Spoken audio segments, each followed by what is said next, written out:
ॐ नाभ्यासीदन्तरिक्षं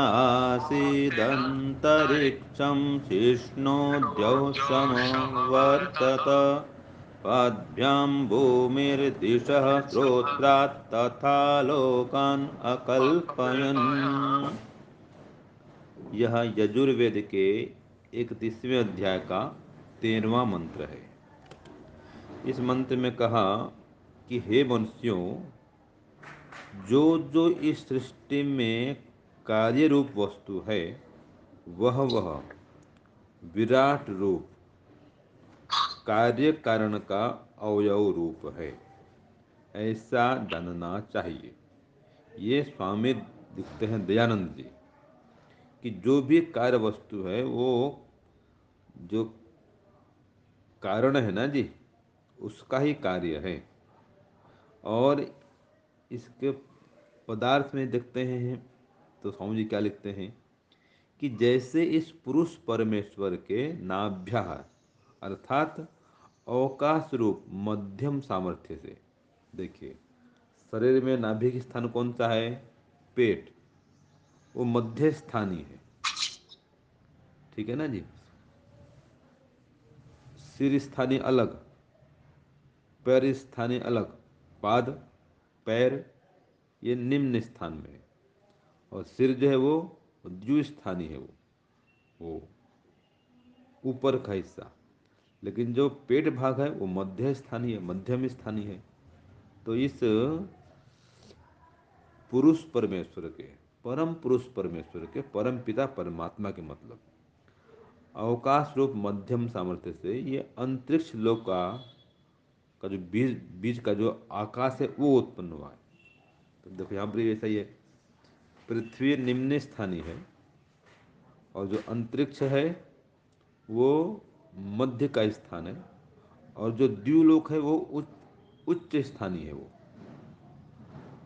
द्युलोक और अंतरिक्ष लोक में क्या अंतर है? अंतरिक्ष लोकों से कहता है हाँ, ये मध्यम स्थानीय है, ये बीज के जो लोक हैं ये अंतरिक्ष में सब घूम रहे हैं, और उससे भी ऊंचा ऐसी कल्पना की गई है, वो द्युलोक है। तो जो अंतरिक्ष लोक से है वो मध्यम स्थानीय है, पृथ्वी लोक निम्न स्थानीय है, और जो द्युलोक है वो उच्च स्थान का है, और ये जो अंतरिक्ष है वो मध्यम स्थान का है जी। तो ये मध्यम सामर्थ्य से उत्पन्न हुआ है परमात्मा के। फिर देखो आगे आता है शीर्ष्ण, या आगे जो मैंने कहा था सिर के तुल्य उत्तम सामर्थ्य से द्यौ हो, देखो आ गया ना, जो लोग प्रकाश युक्त लोग उत्पन्न हुए हैं। और पदभ्याम जो मैं बोल दिया, देखो कि पृथ्वी का कारण रूप सामर्थ्य से भूमि उत्पन्न हुई है, यह पदभ्याम।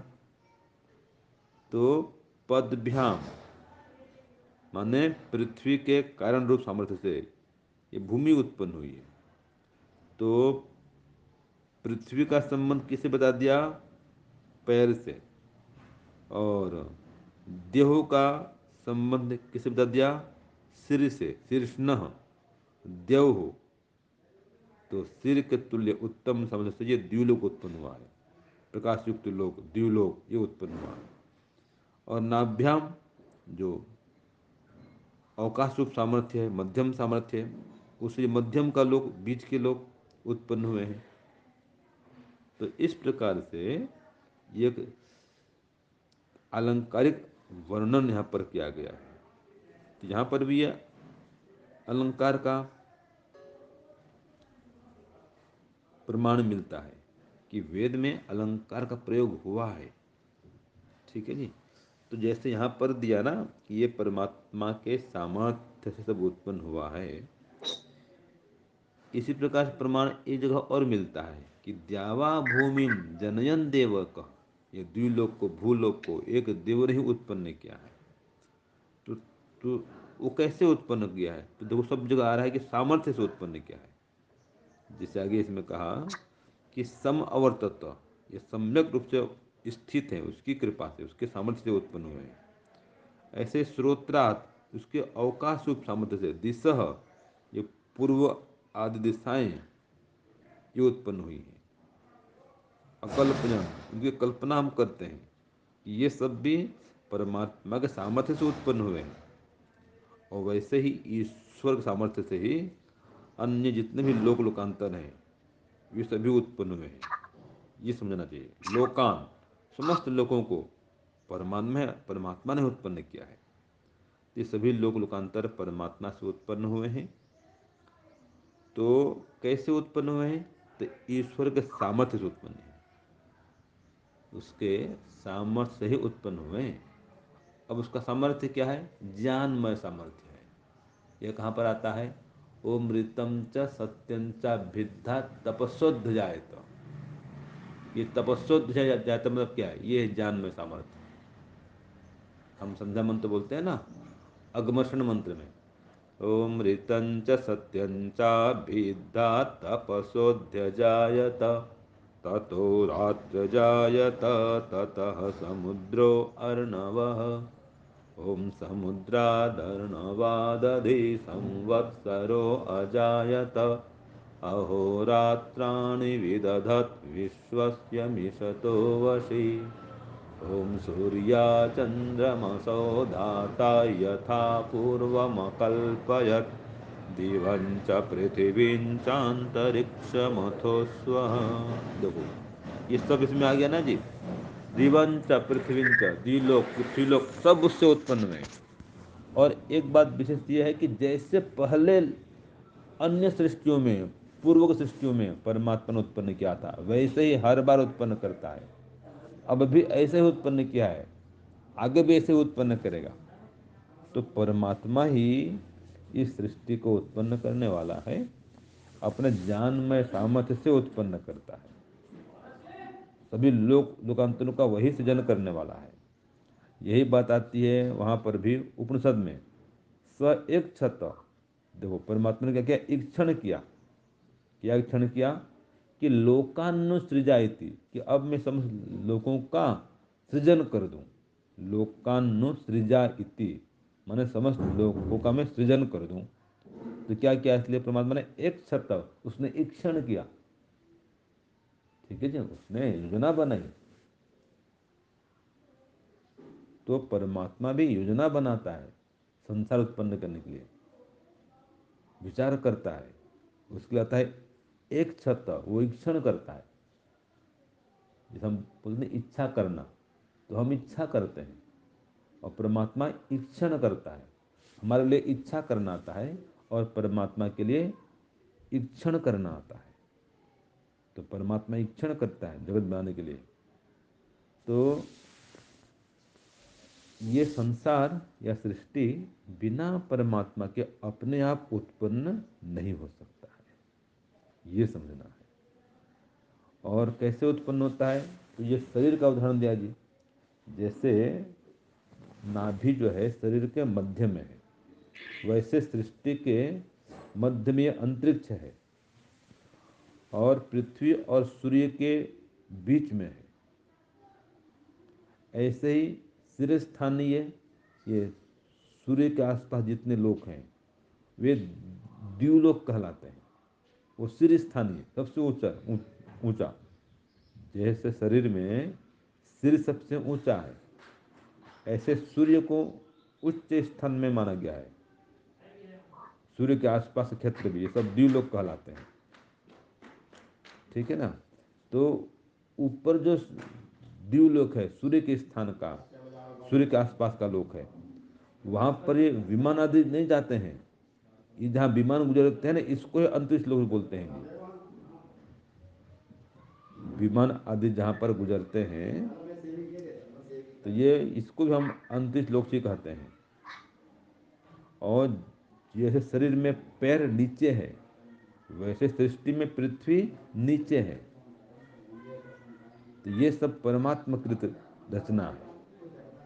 इसी प्रकार से ही दिशाओं को परमात्मा ने बनाया है। और ये आकाश का ही एक हिस्सा है। दिशा क्या है? आकाश का ही एक हिस्सा तो है। और सूर्य के उदय और अस्त होने के आधार पर दिशा का निर्धारण होता है। ये वैशेषिक दर्शन में आता है दिशा का। निर्धारण कैसे होता है? तो उत्तर दिया, सूर्य की ओर मुंह करो। ठीक है जी। तो सूर्य को मुंह करेंगे तो जिस ओर सूर्य है वह पूर्व की दिशा है, और सूर्य की ओर मुंह करके बाएं ओर देखोगे, बाएं साइड में हाँ, तो जो बायां साइड है वो उत्तर बनता है, वो उत्तर कहलाता है। और फिर ऐसे ही सूर्य की ओर खड़े होकर के जो दाहिने साइड में देखेंगे वो दक्षिण कहलाता है। और सूर्य की ओर ही मुंह करके जो पीछे का हिस्सा है, पीछे का भाग है, पीछे की दिशा है, वो पश्चिम दिशा है। तो देखो ये वैशेषिक दर्शन में आता है, सूत्र आता है इसका। तो ये सब निर्धारण परमात्मा ने किया है और वेद में बता दिया परमात्मा ने। वेद के आधार पर दर्शनों में इसका उल्लेख मिलता है।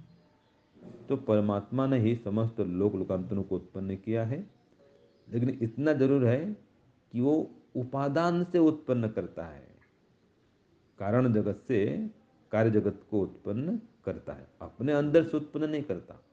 परमात्मा जो निमित्त कारण है, पृथ्वी उपादान कारण है, और ये दिशा काल आकाश सब कैसे हैं? साधारण कारण है। ये 27 प्रकाश में भी दिया गया है। तो अपने आप कोई भी व्यवस्थित संरचना का निर्माण नहीं हो सकता है। मकान बनता है, कहाँ पर शौचालय है, कहाँ पर बाथरूम है, कहाँ पर ड्राइंग रूम है, कहाँ पर बेडरूम है, ये सब रचना पहले ही बनाई जाती है, मस्तिष्क से पहले काम चलता है। जो होता है आर्किटेक्ट वो पहले मन में सोचता है ना जी, यहाँ पर ये होगा, यहाँ पर ये होगा, यहाँ पर ये होगा। तो कोई भी निर्माण काम पहले मन में शुरू होता है, मन से शुरू होता है, बाद में वो नक्शा काटते हैं, ड्राइंग करते हैं, देते कैसा बनाओ। पहले सोचते तो मन में है। ऐसे परमात्मा ही पहले ईक्षण करता है, और उसको बनाने के लिए हाथ पैर की अपेक्षा नहीं होती है। तो कोई ऐसा कहे कि बिना हाथ पैर कैसे बनाता है, उस पर ईश्वरीय शक्ति है। जैसे कि ये चुंबक है, चुंबक में चुंबकीय शक्ति है। तो एक बहुत बड़ा चुंबक होगा, मान लीजिए 1 किलो का चुंबक है, इतना बड़ा, 1 किलो के वाट के समान। अब उसके आसपास जितने भी लोहे के होते हैं, खील है जो को आप कह लो उसको, लोहे के टुकड़े आदि हैं, वो सबको अपनी ओर खींच लेता है। तो उसके कोई हाथ पैर तो है नहीं, फिर भी खींच लिया लोहे के टुकड़ों को। क्यों खींच लिया जी? क्योंकि उसमें चुंबकीय शक्ति है, वो लोहे के टुकड़ों में गति उत्पन्न करता है, उन्हें आकर्षित कर लेता है। ऐसे ही ईश्वर में ईश्वरीय शक्ति है कि वो प्रकृति के परमाणुओं में गति उत्पन्न कर देता है, उनको आकर्षित करता है। और किससे क्या बनाना है ये सब परमात्मा को ज्ञात है। उसे आधार पर परमात्मा बनाता है कि इसमें सत्वगुण अधिक रखना है, किसमें रजोगुण अधिक रखना है, किसमें तमोगुण अधिक रखना है, ये सब परमात्मा को पता है। तो परमात्मा ने सब उत्पन्न किए पदार्थ, जिनमें से कुछ पदार्थ सात्विक होते हैं, अर्थात उनमें सत्वगुण प्रधान होता है। कुछ पदार्थ रासिक होते हैं, जिनमें रजोगुण प्रधान होता है। और कुछ पदार्थ तामसिक होते हैं, तो वो तमोगुण प्रधान पदार्थ होता है। लेकिन रहते सभी में सभी पदार्थ हैं, सभी गुण रहते हैं, मतलब सत्वगुण, रजोगुण, तमोगुण, ये 3 पदार्थ हैं, वास्तव में द्रव्य हैं। तो हर पदार्थ में तीनों रहते हैं। जिसमें जिसकी प्रधानता होती है उसको सात्विक बोल देते हैं, अगर उसमें सत्वगुण प्रधानता है तो, या सत्वगुण प्रधान है तो उसको सात्विक बोलते हैं। इस आधार पर नियम उसका है। रजो की मात्रा ज़्यादा है, रजोगुण ज़्यादा है तो उसको राजसिक पदार्थ बोलते हैं। जिसमें तमोगुण की मात्रा ज़्यादा है उसको तामसिक पदार्थ कहते हैं। तो ये सब परमात्मा ने व्यवस्थित ढंग से इस संसार का निर्माण किया है। तो बिना व्यवस्थापक के कोई व्यवस्था ठीक से नहीं चलती है, बिना संचालक के किसी का संचालन नहीं होता है। ठीक है, बिना धारक के किसी पदार्थ का धारण नहीं हो सकता है। तो ये जगत का संचालन बहुत बढ़िया चल रहा है, इतने ग्रह नक्षत्र हैं, लोग लोकांतर टकराते नहीं हैं। तो बताओ ये बिना किसी व्यवस्थापक के, बिना किसी संचालक के संभव है क्या? नहीं है। तो इसलिए ईश्वर इसका व्यवस्थापक है, संचालक है, धारक है, और अंत में इसका संहार भी करता है, तो संहारक भी है। तो ये समझना चाहिए कि परमात्मा ने ये संसार को उत्पन्न किया है, यह जगत भी विराट है। यहाँ पर परमात्मा के लिए आता है, ये जो परम पुरुष है परमात्मा, विराट पुरुष है परमात्मा। तो विराट पुरुष मतलब कौन? महान पुरुष, जो संसार के कण कण में व्याप्त है, सब जगह समाया हुआ, परिपूर्ण है, अपने गुण कर्म स्वभाव से सब जगह परमात्मा परिपूर्ण है। तो वो परम पिता परमात्मा जो विराट स्वरूप है, स्वयं विराट स्वरूप परमात्मा है, तो विशेष रूप से सब जगह वो विराज रहा है परमात्मा। तो परमात्मा विराट है, विस्तृत है, और उसी विराट परमात्मा से ये विराट जगत भी उत्पन्न हुआ है। जगत भी तो विराट है, विस्तृत है, ब्रह्मांड विस्तृत है, तो उसी विराट परमात्मा से ये विराट जगत भी उत्पन्न हुआ है, ये समझना चाहिए। अब इसमें कोई शंका है तो पूछ सकते हैं, अथवा कोई दृष्टांत बताऊं इसका? बताऊं दृष्टांत कोई? कोई ऐसा कहे कि संसार अपने आप बन गया होगा, इसलिए कोई निर्माता की अपेक्षा नहीं है, कोई ऐसा कहे तो क्या उसको उत्तर देंगे? तो दृष्टांत के माध्यम से हम समझा सकते हैं। एक छोटा सा बालक है, 10-12 साल का मान लीजिए, वो इतना मानता नहीं, ईश्वर को जानता भी नहीं है, मानता भी नहीं है, ठीक है। तो माता पिता ने को सिखाया नहीं, विशेष करके संस्कार दिया नहीं, और बड़ा होते होते 18 वर्ष का हो गया। अब जब वही छोटा बालक बड़ा हो गया, तो उसके अंदर वो प्रवृत्ति बन गई कि ईश्वर नहीं है, वो नास्तिक बन गया। अब माता पिता जितना समझाते वो समझता नहीं कि ईश्वर है, वो सृष्टि करता है, सृष्टि संचालन करता है, संहार भी करता है, सब जगह व्याप्त है। तो कितने समझाते माता पिता नहीं मानता।